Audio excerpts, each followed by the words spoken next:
Welcome to another episode of our personal empowerment audio program, Finding Yourself in Paradise.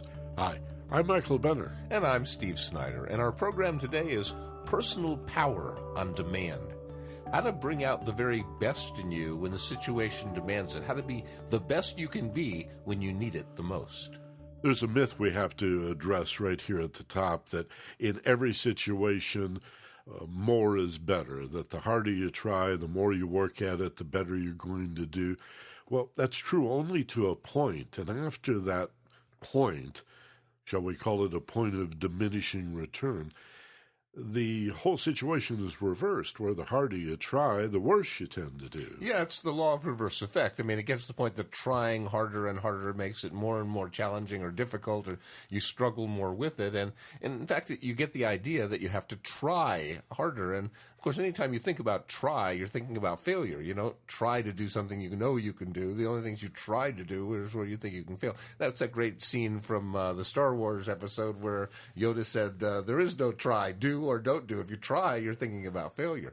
So the whole idea here is, you need effort. I mean, without effort, nothing gets done. But with enough effort, the right amount of effort, and the right amount of focus to that effort, it gets done best. And with more effort, it gets worse and worse and worse. So how to bring out the best in you doesn't mean trying the hardest you can try when you need it the most. Bringing out the best of you is finding that balance point where putting the right amount of effort and not too much effort makes the best performance. I'm not sure who offhand gets credit for this quote, but it's one that gets used a lot in personal development. And that's the idea that obstacles are those things that you see when you take your eyes off the goal, when you stop looking at what you do want, as if the very substance or the very nature of an obstacle is something that you invent in the first place, and then concern yourself with, and then worry about, and then practice and rehearse, like a backup plan, like I'm always focused on what to avoid and what I don't want. And yet, don't you see the reverse effect that has? Just by fixating on something, worrying about it, even though it's something you don't want, rather than something you do, it doesn't matter. You're occupying your mind with it, and your feelings are strong. They may be negative, but those seeds get planted, and they grow too. I remember you telling me the story about how you used to ride a motorcycle, and, you're riding through the canyons, and when you see, like, an obstacle in the middle of the road, like a log or something, if you look at the obstacle, if you even though your intention is to go around it, if you're looking at the obstacle, you'll go at the obstacle, and you'll probably hit it. What you need to do is see the path around it. You need to see your way around the obstacle, which means you're keeping your eye on the path you want to travel. The obstacle only makes the path change. It doesn't stop the path. It just causes the path to be altered in its direction. So we're going to talk today about how to access personal power and do it on demand. This is the promise of accessing the best that you can be, the best you have been, and then a little bit more, on demand, or at the drop of a hat, or a mouse click. You ought to be able to go to those bursts of creativity. Those experiences where you're walking the dog or you're in the shower and suddenly the top of your head opens up and you realize the solution you've been looking for. And you were working so hard at it, and here, now that you're not really applying your mind to anything, the whole top of your brain opens up, and there it is, this aha, this realization. It might be something new. It might be a memory. But it arrives, as Joseph Chilton Pierce once wrote, full-blown. These thoughts arrive full-blown, as if already thought out, from someplace else or by someone else. And yet, we don't mean someone other than you, but the best in you, the higher self you find in paradise. Yeah, when the whole paragraph comes and you didn't have to assemble the words or the sentences at all. It's just there. You just know what it is. there's a best part of you in every aspect of your life. There was the time in your life when you were the most courageous, when you faced the biggest fear you ever faced. That now there's some fears you probably haven't faced, but when you face the biggest fear you have faced, and the time you felt strong, and the time you were the smartest, and the time you were the happiest, and the time you were the most athletic or the most agile or dexterous, those special times in your life. What we're talking about doing here is assembling those, remembering the very best, because if you've done it before, you can do it again. You've got the pathway there. Assembling the very best you've ever been, the times that you were at your peak, and bringing them all together in a state, an altered state of consciousness, so that you don't use this very often, but when the chips are down, when it matters the most, when stuff happens, when you're dealing with really challenging situations or really difficult people, and it's really like it matters a lot, how to bring out this feeling of being the best with a time when you were the best, the time that you're creating as an altered state of, I don't know, call it your very, very greatest hits, the best you can possibly imagine being all at once. Sometimes in a real crisis or a major emergency, this will happen automatically, autonomically as part of the fight or flight response, and you will rise to the occasion and you will be best at what you need to be best at. But the vast majority of the time, what we call an emergency or a crisis or working under a deadline, just being stressed out and overstimulated, is more of a middle ground here where we can, on demand, access the best in us, the highest level of creativity, and emotional tranquility against which there is a sensitivity and intuition, a completely different and yet complementary type of intelligence, emotional intelligence, and then just to be able to feel in your body how it feels to be strong, to be powerful, to be coordinated, somewhere between the normal state of consciousness and near panic is a balance point that we can arrive at that is, again, it's like this point of diminishing return I mentioned a few minutes ago. Eustress, by the way, is sometimes used. I believe Hans Selye, the doctor that's known for having written on stress so much, talked about EU stress, meaning good stress, a kind of stress that helps you to get better, to, as we say, rise to the occasion, to draw upon this better part of self. But then there is that point where you go to pieces, and if you just keep trying harder and harder and harder, you're going to do worse and worse. So what we want to do is teach you a way to access on demand every single situation, from a minor emergency to, near freak out, and find that balance point and come with a single breath on demand to that place of balance and power. The mind will do what it expects to do, and if it doesn't have any idea what to do when crisis arises, it may move into, that autonomic fight or flight and hit or run. But it does what it expects to do, and if you've programmed it to expect when bad things happen or difficult circumstances arise, it to rise to the occasion, it to bring out the very best of itself. It sees that no survival issues are at stake here. If there actually is any real, true danger, it'll run or hit. But seeing there's no real, true danger, you can program your mind to automatically expect the best of you to come out in the most difficult circumstances instead of hoping that, that will happen. Because again, when we're in confusion, our brain is confused and thinks confusion is dangerous sometimes and moves inappropriately into this fight or flight reaction instead of allowing us access to our intuition and our intelligence and our wisdom and our creativity and our ingenuity and our insight and our ability to have amazing breakthroughs in the way we think and feel. So what we're talking about is there is this best in you. Everybody's got it, this best in you. It's just programming your mind to make that best of you available in those times when you don't have time to think about it, when challenges arise, how to have a very quick instant access on demand, drop it at the hat way of getting to that state just like that. Sometimes it's interesting to look at learning from an electrochemical, biological brain point of view.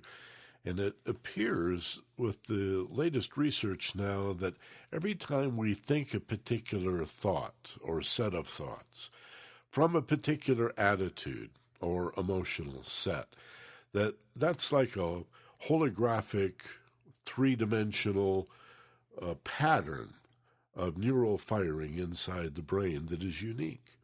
And every time it happens, the electrical resistance along that specific circuitry goes down. Think about that.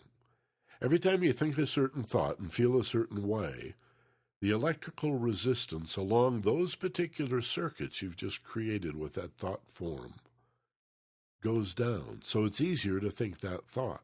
It's like a bear walking through like thick woods, and the next bear follows, and the woods are less thick, and the next bear, and they make this whole trail, and it's like easy to go now that way because all the stuff in the way has been moved out of the way. So that's habit. Yep. So in a sense, learning is a good habit.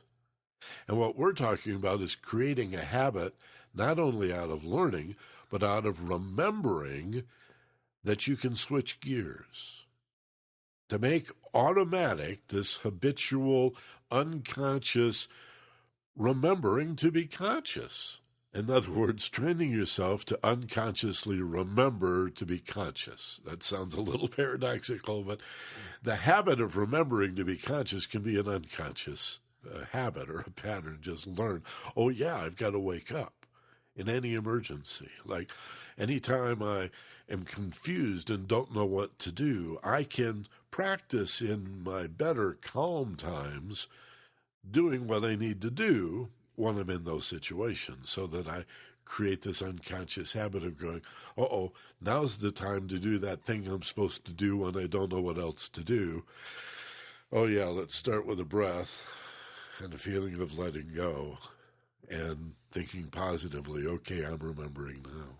So part of what we have to do is prepare ourselves for those eventualities when we're going to need access to this state. It seems to me there's some obvious triggers that will cause us to need to use this state, and it's circumstances and it's people. Those are the triggers that cause us to have the most difficult times and the time when we need to have the best of us available the most. So what I did is pick out the three kinds of people that I have the most difficulty with, the three most difficult people. We did a whole show on dealing with difficult people, and it was really, for me, breaks down to people who are either angry. Dealing with angry people is always challenging. And then dealing with people who are really negative, really pessimistic and really, putting everything down. That's a challenge for me. And then dealing with people who are very, very sad or even depressed. It's always, for everybody, that's a challenge.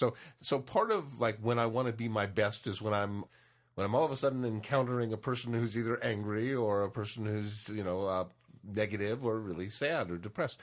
That's when I want to be at my best, because I know that's when that's the hardest for me, and sometimes the worst of me comes out in those circumstances. That's the last place I want the worst of me to come out. But that's what can happen. So prepare for those situations. And then circumstances. I've noticed a few circumstances in my life around issues like money and health. Those are a couple of biggies, where circumstances of my own personal financial situations or my own personal health, or the health or financial situations of my loved ones, those are big stressors for me. So I notice when those situations come up, that's when I want to be at my best, because again, those things scare me and they cause me to sometimes not be at my best. So in your life, what situations, we all deal with difficult people, with angry and sad and with negative people, but what circumstances for you are the things that are the biggest triggers? Are they around health and money like they are for me, or are they around work and relationships? What are they around? Look for yourself. Where do you find yourself getting most befuddled? Where do you find yourself getting most in a place where you don't know what to do? And then now this will be what you'll do. Also, keep in mind the tendency of the brain when it's stressed, when it's overstimulated, to think in details and to break things down into even smaller bits and pieces. Where do we get the ability to stand back, to be like the general on horseback up on the hill, removed from the battle, totally detached, but with an overview of what's happening in the valley below? That's a point of view that we consciously have to remember to take. It seems the tendency to break things down into details is automatic, but the ability to, at the same time, balance and integrate that view with the bigger picture. The German word is Gestalt, the whole enchilada, right? To be able to access from that elevated point of view is not something that occurs automatically or autonomically. You've got to remember to wake up and give yourself both perspectives. Then you drop down into the details and the bits and the minutiae, and then on demand, you can rise to the elevated point of view, depending on what you want to do. Do you want to understand the bits and pieces, or are you looking in this moment for an overarching conceptual point of view? To be able to do that on demand is a large part of what we're talking about. So we're going to access the best of you in 4 basic areas. The best of you in terms of your physicalness or behaviors, the body stuff, the actual in-the-world physical things you've done, the experiences you've had of being the best you can be on a physical level. And then we're going to take a look at the mental level, the smartest you've ever been, the most clever, the quickest, the brightest, the most intelligent or wisest that you ever experienced being, or certainly one of the best times or a combination of 2 or 3 of the best times that you put together. You know, the imagination is limitless in its possibilities, but among the best and smartest and wisest times you've had. And then, you know, also the time you were emotionally the most clear, the most stable, the most passionate, the most loving, the most careful of other people as well. I mean, the time when you were at your best emotionally. And then finally, we'll take a look at the ability to step back and see the big picture, as Michael was just talking about, and watch yourself experience all of those feelings together. The feeling of being the smartest and the most passionate and the most healthy and the most positive, all together in encountering those difficult occasions that are inevitably part of all of our futures. So get comfortable, sit in a chair, a sofa, a cushion. It's okay to sit back a little bit. You want to sit up. You want to be erect, not rigid at all, but, well, balanced is really a much better word for it. As you pull in a nice slow breath and hold as you peak for just a moment, and then begin to exhale slowly through the nose or the mouth and go beyond where you'd normally stop, all the way. Pause for just a moment, and then inhale, as if pulling in strength and power, ideally through the nose. Fill your lungs, hold as you peak, and then again begin to feel a letting go throughout your body as you exhale. Muscles relaxing and unwinding. And you can do this a few more times if you'd like. And then allow your breathing to resume its natural rhythm. As you place your attention, if only for a few moments, on the bottom of your nose, and watch your body breathe itself, all by itself, letting go and detaching just to the point that you realize what it means, that you're not the breather. You're the one that watches. You're the witness. Identify as the awareness of your body breathing itself, all by itself. And as you notice the breath going in and out, you feel the relaxation begin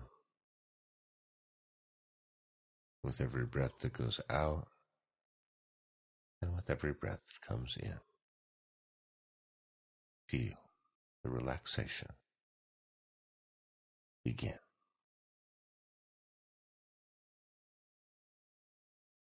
I'd like you to imagine a time when you were very successful at something, when you accomplished something, maybe even a time that you were victorious, and you felt like a winner, and you were really excited. And this could be something that happened recently or maybe long ago in your childhood. And hopefully there's many of these to choose from. Times that you were successful, that you accomplished something or even were victorious and felt like a winner. Of all those occasions that may occur to you, choose one that sort of stands out for you, that attracts your attention, and allow your memory to go to that particular occasion when you felt really good about yourself. Ta-da! I did it. I really did it. And I'd like you to allow yourself to really feel it in your body, to remember how it felt and to remember how it must have felt at the time. In fact, I'd like you to imagine if this were a nice warm hot tub that you'd luxuriate and relax in the wonderful feeling of having accomplished in this situation something really wonderful. And you can even step outside yourself and imagine the feeling you're making this up and just pretending is exactly the right feeling. Just imagine yourself in that hot tub really soaking up the feeling of being a winner. And imagine that you take a picture with, well, like, those old Polaroid cameras and it came right out the bottom. Well, imagine holding that picture of yourself, more than a picture really, but a frame of reference, a state of mind and experience that you can recall. Imagine holding that picture between the thumb and first two fingers of either hand.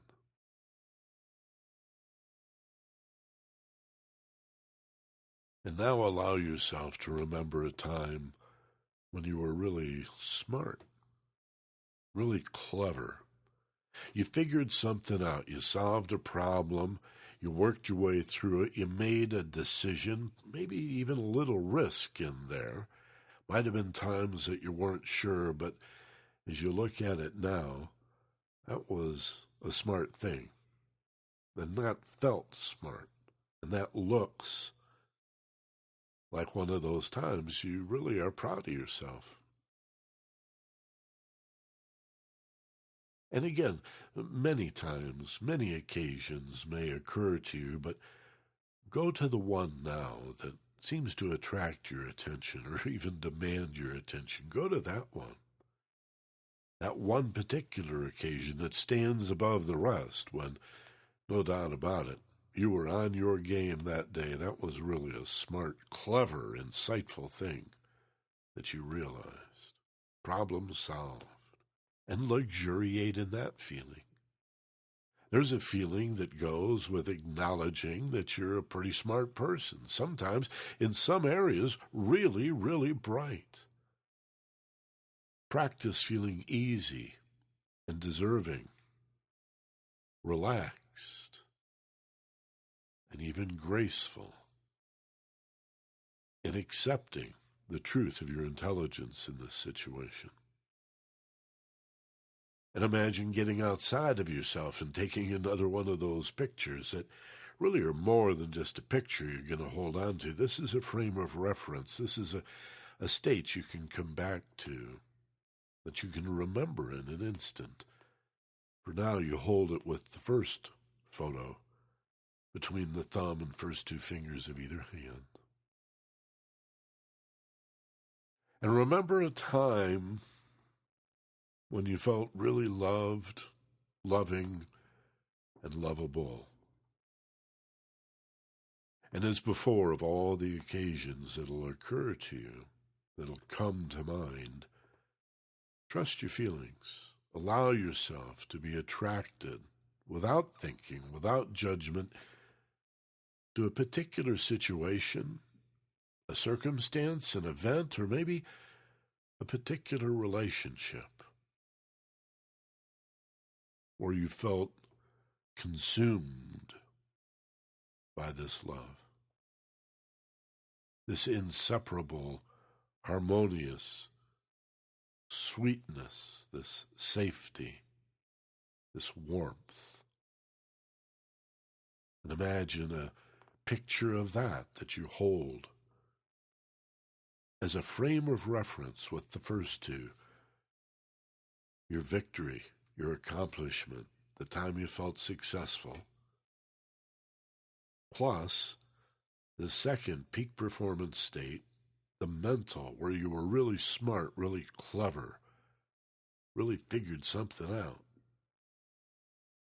And the third frame of reference, feeling so loved and loving and lovable, and feel those between the thumb and first two fingers of either hand. And imagine, again, more than a photo, more than a Polaroid, these are frames of reference. These are anchors. And as you imagine gently now squeezing gently the thumb and first two fingers together, the pictures begin to absorb themselves into your body until they're just soaked right up in your body and disappear, and every cell in your body has an awareness of these three examples of you having been the best that you've ever been. Physically, mentally, and emotionally. And still, there's more.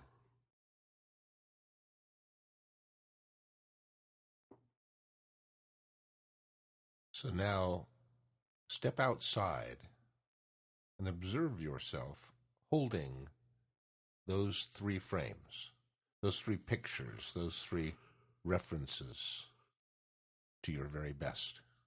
See yourself from an outside, looking at yourself point of view, holding each of those three pictures.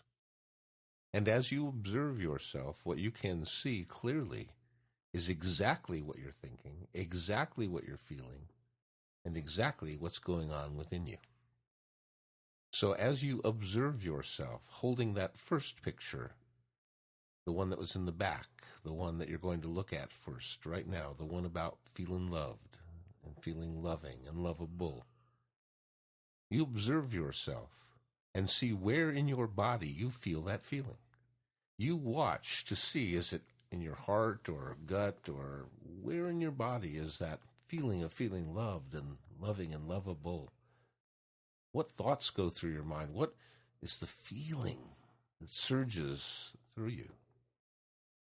And as you continue to observe yourself, basking in that feeling of feeling loved and loving and lovable, you turn your attention to seeing yourself pick that next picture of being smart, really bright, really wise, really clever, the time when your mind works so brilliantly and you see yourself. You experience yourself feeling really smart, and you notice where in your body is that feeling felt? What thoughts come to mind? How do you experience the experience of being really at your best, most brilliant intelligence? And watch yourself, observe yourself as you shift your awareness, still basking in the feeling of love and intelligence. You shift your awareness to that final picture, that final frame where you are so very successful, where everything falls into place, where everything just comes together, and a plan well made is a plan well executed, and the success you deserve is in your hand. You did it. The gold medal, you stuck the dismount, that feeling of you put it all together and came up with your best performance of all. And you observe yourself, you watch yourself, holding this picture of you as success. And from that outside point of view, that detached awareness, that higher self-consciousness, you see yourself bring these three pictures together: success and love and intelligence, as one gestalt, as one whole, as one feeling. And you know you can bring these feelings with you by squeezing those fingers together. And that becomes the trigger for bringing these states together. Squeezing the fingers together becomes the trigger for bringing these frames together, all as one, when you need them the most. And so imagine yourself in a circumstance, an obstacle in the road, something that you're going to need to go around, something that you're going to need to notice first, but then go around. So what could happen? What possible circumstance could arise where you'd need to be your best, where you'd want to bring this all together to be able to perform at your best, to be your smartest, to be your most loved?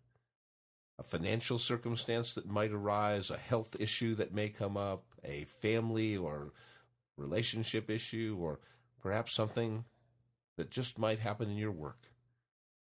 Imagine something that could happen, won't necessarily, but you must be prepared, something that could happen, a difficult circumstance, a rough thing you might need to experience, and see yourself come face to face with that circumstance, bring your three fingers together, and feel the power there at your demand. When you need it the most, there it is, your feeling of feeling loved, your feeling of feeling wise, your feeling of feeling so successful, all there for you. At a moment's notice, when you need it the most, because in the moments that are momentous, this skill will be at your very fingertips. The ability to bring out the best of you, available in an instant at your fingertips. Imagine yourself dealing with difficult people, with people that are angry, and squeezing your three fingers together and feeling safe in the face of their anger. Imagine yourself dealing with people who are real negative and finding a clever way of agreeing with something to discharge their energy so they don't want to fight with you anymore. And imagine yourself facing someone who's sad or even depressed and inspiring them to help another, to bring them out of their own head into other people's heads so that they can feel better about who they are. Imagine yourself being the best you can be when you need it the most, there at your fingertips. Yes, you can. And the more you practice inside, the more the power becomes yours to use any time you choose. See yourself in difficult circumstances that may arise and find yourself just taking a moment and realize putting three fingertips together, squeezing them once, can bring all of that power of your intelligence, of your creativity, of your wisdom, of your success, of your loving, lovable nature. All of it can arise in an instant if you realize squeezing those fingers together is the trigger. And you can allow all those feelings to just take you to the highest place that you can be.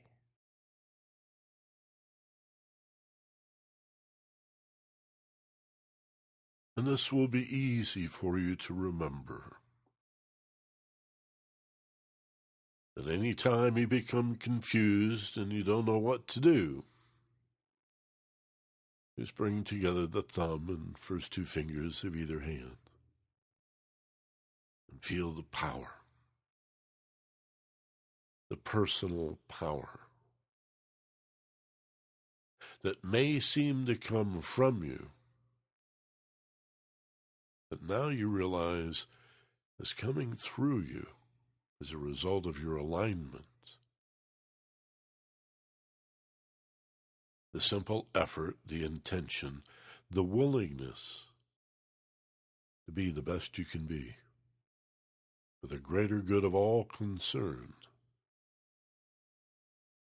The best you can be includes your relationship with all others, all other humans, all other life forms, the ecosystem, the planet itself, the universe in which you live is home.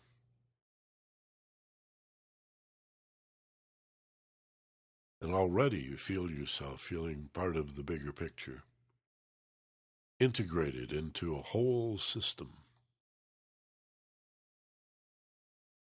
a universe of power for the greatest good. Now that feeling you can bring gently with you, for it's everywhere equally present. You need not hold on to this. You don't have to carry it around. It's going to be there waiting for you as you reorient yourself to the sound of our voices. Remember what you'll see in a moment when I ask you to open your eyes. Feel the cushion supporting you. And remembering the simple three-finger technique as a way to access your personal power on demand. You inhale, hold for a moment, and as you exhale, feeling wonderful. Open your eyes now, wide awake, alert, rested, and refreshed better than before, remembering this really cool little trigger you have to access on demand, like a click of a mouse button, and there you are, tuned into that channel. You know, I was thinking on life's radar, there are some negative blips, but you've got a solution now at your fingertips, you know. That's the key, because all you have to do is give your mind the thought that it has this option. Just practice this in your mind. The more your mind sees it's a choice it can make, that when difficult stuff comes up, this is one of the things it can do, the more it sees that, wow, this is not only one of the things it can do, it's the one that feels the best of all the things it can do, it's going to want to do it. It just needs to know it's an option. Right now, all it knows to do is go and start to, you know, panic. But if it sees, no, in really difficult circumstances, financial difficulties or health issues or relationships or work problems or with my kids or whatever, in difficult times, I have another option. I can put my three fingers together and I can remember that time when I was really smart, and that time I was really successful, and that time I was really loved, and I can bring that all together, and from that place of power and that place of peace and that place of safety, I don't have to be defensive, I don't have to fight, I don't have to argue. From that place, I can just find a way to make the best for everybody concerned occur, and it's just a wonderful place. It's the best place I know, not only mentally and physically, but also emotionally, and bringing the ability of that higher self to step out and watch the whole thing occur, you know, to observe the whole thing happening. It's a really remarkable altered state of consciousness.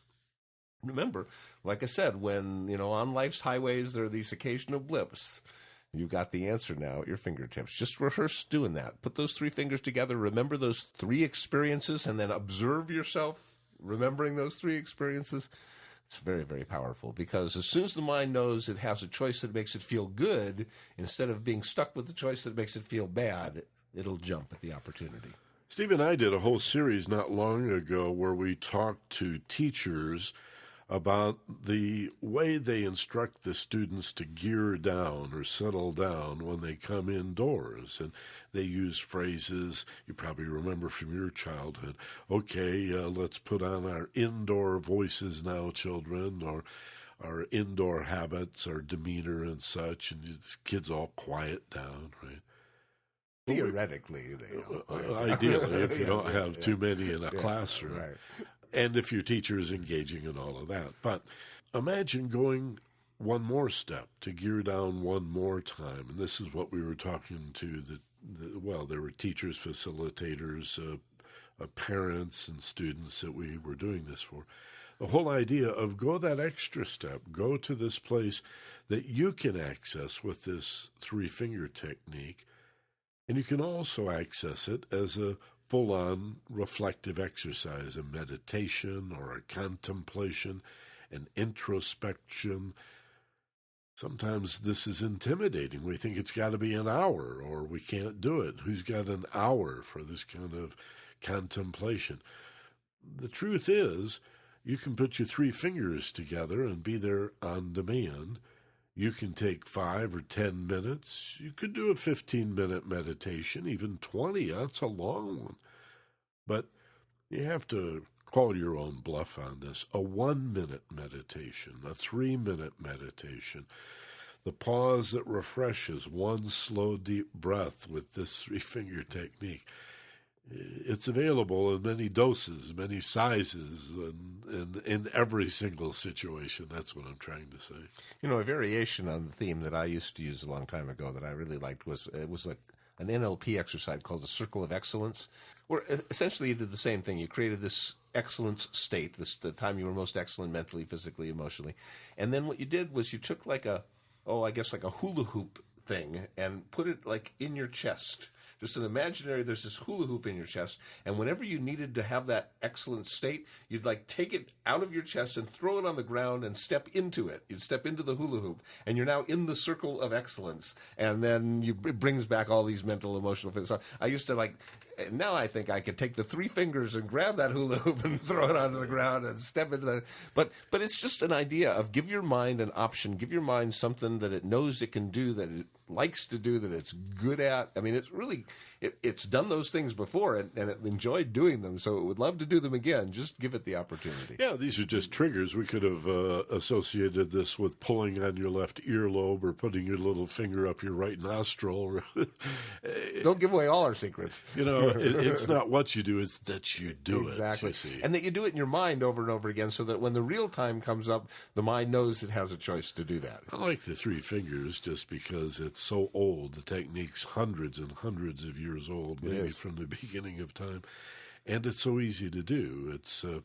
It's not conspicuous. It's not like jump down, turn around, and throw salt over your shoulder, or say an affirmation or whatever. It's very simple, and the brain loves it, especially the tactile part. If you can get into the way it actually feels to bring those fingers together. So, this is a lot like a mudra in Eastern philosophy, Buddhism and Hinduism, yoga in general. The idea that every fingertip represents a contact to a different circuit, and that when you bring your fingertips together with your thumb in different ways, you hook up different circuitry, and it's very arcane and esoteric. But that's, I think, probably where that comes from. But we're just using it as a simple trigger. I mean, really, literally, though, the more times you do that, the more the neurons fire in that particular order, creating that being like a burrowed habit. The deeper it gets programmed by repetition and passion, the more powerful it becomes. So simply by imagining yourself in those potential obstacle situations. Now, again, you don't want to focus on the obstacle, but you do want to observe it. You do want to be aware. It's silly to think nothing bad's ever going to happen. You do want to have a concept of like, well, what would I do if? So not to focus on the negative, but to observe it and then to see the path around it. So you imagine yourself in those difficult situations with those difficult people in your lives, and you rehearse doing this in your mind. Not when the circumstance really happens, but you rehearse doing it in your mind ahead of time. And then when the circumstance really happens, ideally, it'll just happen. You'll just find yourself squeezing your fingers together and go, whoa, I'm doing this. And all of a sudden, those feelings of being loved and being successful and being intelligent will just surge to the surface, and you'll just bring out the best in yourself. Yeah, just think about a song that comes on the radio that you haven't heard in a long time. And suddenly there's something about that tune that just transports you back in time to where you were and who you were with when that song was popular and playing on the radio. And maybe even particular intersection that you were driving the car through at the time that you realized, I love this song. That's not an uncommon experience for people to have, because memories are associated with emotional feelings. And so just the feeling of power is enough, if you practice remembering it, to use a trigger like this to access these states on demand. It's remembering to remember. That's just part of the waking up process.